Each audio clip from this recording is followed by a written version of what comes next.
Hello, I'm Penelope Mavor, and welcome to Earth Converse podcast, an exploration into our conversations and relationships with the earth, all in the hope of inspiring a deeper connection with ourselves, each other, and the earth that is our home.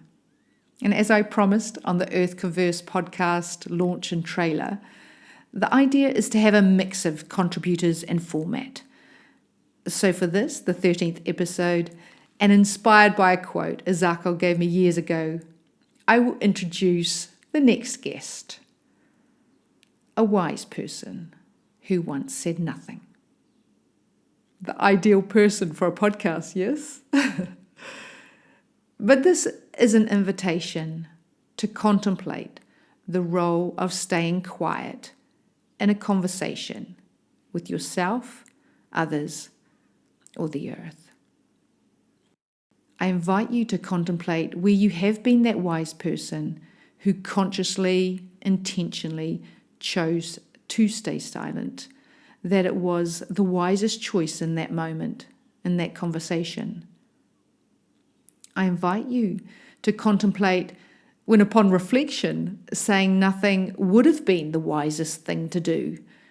That saying nothing would have been better than satisfying your own ego, to hear your own voice, to be right, to justify, to explain, to get the other to agree with you. That it would have been better than saying it badly or hurting somebody, adding fuel to fire. That choosing to say nothing would have created a deeper connection rather than to mindlessly chat as you walk amongst the trees, along the sea, over the fields. That it would have been preferable to nervously fill in gaps or to please the other. Being silent does not necessarily mean you are listening to yourself, others, or the wider earth. Although I love that silent and listen contain the exact same letters. For sure, being silent is a prerequisite to deep listening. But listening requires something else, which we will explore in future episodes.